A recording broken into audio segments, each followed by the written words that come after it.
Good morning students. आज हम कैदी और कोकिला कविता के प्रश्न उत्तर करेंगे। पहला प्रश्न है, कोयल की कूक सुनकर कवि की क्या प्रतिक्रिया थी? कोयल की कूक सुनकर कवि सोचता है कि कोयल उसे कुछ कहना या बताना चाहती है, या कोयल जेल में कैद बंदियों के लिए कोई विशेष संदेश लेकर आई है। फिर कवि सोचता है कि जो कोयल है वो उनका दुख बांटना चाहती है।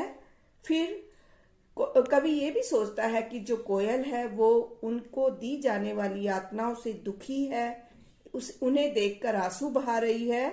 या फिर ये भी कवि सोचता है कि जो कोयल है वो अंग्रेजी शासन के विरुद्ध उन्हें क्रांति करने के लिए प्रेरित कर रही है।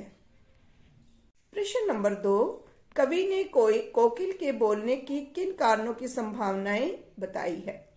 कवि ने कोयल के बोलने की अनेक संभावनाएं बताई है। जो कोयल है वो कैदियों के मन में स्वतंत्रता की भावना पैदा करने आई है। नंबर 2, हम कह सकते हैं कि जो कवि को दी जाने वाली यातना से दुखी होकर वह सहानुभूति प्रकट करने आई है। तीसरा, हम ये कह सकते हैं कि कोयल बावली हो गई है, इसलिए वो आधी रात के समय कूक रही है। चौथा, हम कह सकते हैं कि कोयल को दावानल की क्रांति जैसी जो लपटें हैं वो दिखाई दे रही हैं, इसलिए कोयल कूक रही है। और कोयल कवि कल्पना करता है कि कोयल शांत वातावरण में कूक रही है। ऐसा लग रहा है जैसे वो अंधकार को बेंधने का प्रयास कर रही है। प्रश्न नंबर 3, किस शासन की तुलना तम के प्रभाव से की गई है और क्यों? ब्रिटिश शासन की तुलना तम के प्रभाव से की गई है क्योंकि वे क्रांतिकारियों को जेल की काली कोठरी में के भीतर कैद कर रहे थे। ना तो वे उन्हें जीवित रहने देते थे और तड़पा तड़पा कर मार रहे थे। उनके जीवन पर दिन रात कड़ा पहरा लगा रखा था। वो उन्हें पेट भर खाना भी नहीं देते थे और उनके साथ अमानवीय व्यवहार करते थे। प्रश्न नंबर 4, कविता के आधार पर पराधीन भारत की जेलों में दी जाने वाली यंत्रणाओं का वर्णन कीजिए। पराधीन भारत में कैदियों के साथ बहुत अमानवीय व्यवहार किया जाता था। कैदियों को छोटी छोटी कोठरी में बंद रखा जाता था। उन्हें भरपेट खाना नहीं दिया जाता था। उन्हें पशुओं की जगह पर काम करने के लिए प्रयोग किया जाता था और उनसे बहुत कठिन परिश्रम करवाया जाता था। और बात बात पर जेल के अधिकारी और कर्मचारी उन्हें गालियां देते थे। उन्हें चोर, लुटेरों, बटमारों के बीच रखा जाता था और इस तरह से उन्हें अपनी बात कहने का अवसर भी नहीं दिया जाता था। प्रश्न नंबर 5, भाव स्पष्ट कीजिए।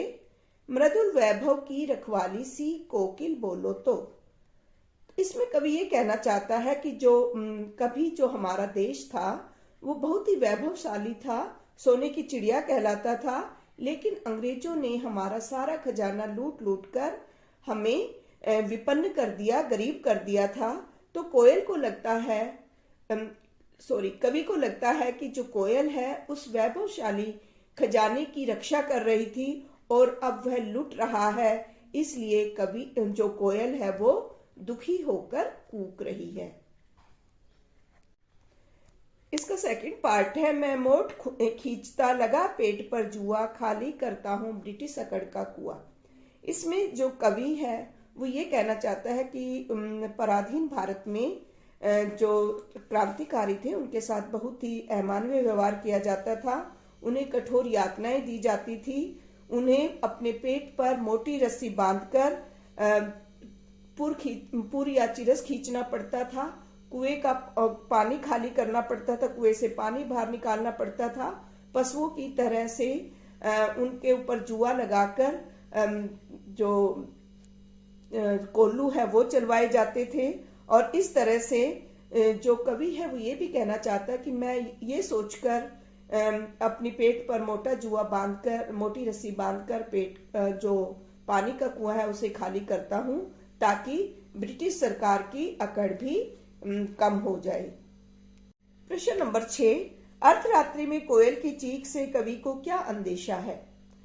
आधी रात के समय जब कोयल कूक रही है तो कवि कल्पना करता है कि उसने जंगल में लगी हुई आग देख ली है और वो आग की लपटों को देखकर कूक रही है। और दूसरा कवि ये भी बताना चाहता है कि जो कोयल है वो क्रांतिकारियों के ऊपर किए हुए अत्याचार से दुखी है और उस अत्याचार से दुखी होकर वह आधी रात के समय कूक रही है, वह अपना मानसिक संतुलन खो बैठी है। प्रश्न नंबर 7, कवि को कोयल से ईर्ष्या क्यों हो रही है? कवि को कोयल से ईर्ष्या इसलिए हो रही है क्योंकि जो कोयल है उसका जो बसेरा है हरी भरी पेड़ों की डालियों पर है, वो पूरे आसमान में आजादी के साथ कहीं भी आ जा सकती है। और जबकि जो कवि है वो उस काल कोठरी में बंद है और उसकी कोठरी का आकार केवल 10 फुट का है और वह उससे बाहर नहीं जा सकता। और यदि कोयल कूकती है तो उसकी मधुर आवाज को सुनकर लोग वाह वाह करते हैं।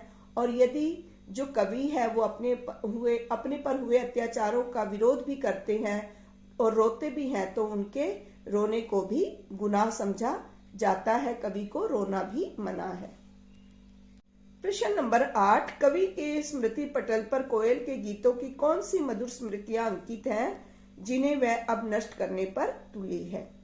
कवि के स्मृति पटल पर यानी कवि की यादों में कोयल के गीतों की मधुर स्मृतियां अंकित है। कवि को लगता है कि जो कोयल है वो सूर्योदय के समय ही गाती है और उसकी आवाज बहुत मधुर होती है। उसने अपने आसपास विंध्याचल के झरनों के आसपास कोयल को हमेशा गाते हुए सुना है और हवा के तेज झोंकों के बीच भी उसने कोयल के गाने को सुना है। और तब उसे लगता था कि जो कोयल की कूक है वो उसके घाव पर मरहम का काम करती है। लेकिन अब जो कोयल कूक रही है वो देश के नागरिकों, स्वतंत्रता सेनानियों, क्रांतिकारियों पर अंग्रेजों द्वारा किए गए अत्याचार से क्षुब्ध होकर, दुखी होकर कूक रही है। इस तरह से जो कवि के मन में कोयल की मधुर स्मृतियां थी वो धीरे धीरे नष्ट हो रही हैं। प्रश्न नंबर 9, हथकड़ियों को गहना क्यों कहा गया है? इस कथन में गहरी व्यंजना बताई गई है, गहरा व्यंग है। हथकड़ियां अपराधियों को बंधन में बांधने के लिए होती हैं, पर देश प्रेमी स्वतंत्रता सेनानियों के लिए ये गहनों से कम नहीं होती। अंग्रेज सरकार ने कवि क्रांतिकारी है और उन्हें हथकड़ियों से, जंजीरों से बांधा हुआ है। तो जो कवि है वो ये कहना चाहते हैं कि उन्होंने देश की आजादी के लिए क्रांति का बिगुल बजाया है और उन्हें अंग्रेज सरकार ने इस तरह से हथकड़ियों में जकड़ कर रखा है। ये हथकड़ियां उनके लिए गहनों से कम नहीं है क्योंकि वो देश के आजादी के लिए कार्य कर रहे हैं। इन हथकड़ियों को देखकर उनका जो उत्साह है क्रांति करने का वो और भी अधिक दुगना हो गया है। प्रश्न नंबर 10, काली तुए आली, इन पंक्तियों में काली शब्द की आवृत्ति से उत्पन्न चमत्कार का विवेचन कीजिए। इसमें जो कवि हैं वो काली विशेषण पर बल देते हैं ताकि काव्य में चमत्कार पैदा हो। इसमें जो काले शब्द है एक तो रंग के संदर्भ में प्रयुक्त हुआ है, जिसमें जो कवि हैं, जो कैदी हैं, उनकी टोपी काली है, उनको जो कंबल दिया हुआ है वो भी काला है। और अन्याय के संदर्भ में इसका प्रयोग हुआ है जिसमें अंग्रेजों की करतूतें काली है और जिस काल कोठरी में जो कवि बंद है वो भी काले रंग की है। तीसरा, इसमें भयानकता के संदर्भ में इसका प्रयोग किया गया है कि जो अंग्रेज है वो अत्याचार कर रहे हैं और जो चारों तरफ देश में क्रांति की लहर फैली हुई है वो भी काली है और उसकी जो अत्याचार की जो कल्पना की जा रही है वो भी काली है। इन पंक्तियों में जो काली विशेषण है वो काव्य में चमत्कार पैदा करने के लिए प्रयुक्त किया गया है। प्रश्न नंबर 11, काव्य सौंदर्य स्पष्ट कीजिए। किस दावानल की ज्वालाएं हैं दिखी? पहले हम इसका भाव सौंदर्य बताएंगे यानी अर्थ बताएंगे। स्वतंत्रता संघर्ष की आग दावानल की तरह से पूरे देश में फैल चुकी थी। कवि को लगता था कि कोयल ने क्रांति की वो जो लहर है वो देख ली है, इसलिए वो कूक रही है। अब हम इसका काव्य सौंदर्य बताएंगे। काव्य सौंदर्य यानी दावानल की ज्वालाएं, इसमें रूपक अलंकार है। देश में स्वतंत्रता प्राप्ति के लिए फैली आग को दावानल बताकर जो काव्य है उसमें चमत्कार उत्पन्न किया गया है। तीसरा, इसमें मानवीकरण अलंकार है। चौथा, ये प्रश्न शैली में लिखी हुई कविता है। और पांचवा, जो कवि ने इस कविता में खड़ी बोली का प्रयोग किया है। सेकंड पार्ट, तेरे गीत कहावे वाह, रोना भी है मुझे गुना, देख विषमता तेरी मेरी, बजा रही तिस पर रणभेरी। पहले हम इसका भाव सौंदर्य बताएंगे, यानी इसका भावार्थ बताएंगे। यहाँ जो कोयल है वो आजाद है, जबकि जो कवि है वो यातनापूर्ण जीवन जी रहा है। उसी की तुलना इस काव्य पंक्ति में की है। कोयल अपने मधुर गीतों के कारण सबकी प्रशंसा का पात्र होती है। सभी उसके मधुर गीतों को सुनकर वाह वाह करते हैं, जबकि कवि अपने पर हुए अत्याचार को सहन करता हुआ दुखी भी होता है, रोता भी है, तो उसके लिए ये रोना भी गुनाह अपराध माना जाता है।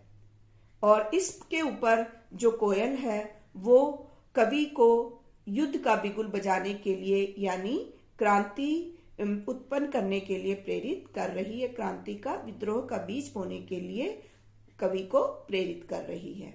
अब इसका काव्य सौंदर्य में तेरी मेरी वाह गुनाह में अनुप्रास अलंकार है। इसमें भी खड़ी बोली का प्रयोग किया गया है और कोयल से कवि की बातचीत दिखाई गई है, इसलिए मानवीकरण अलंकार है। कविता मुक्त छंद में लिखी गई है।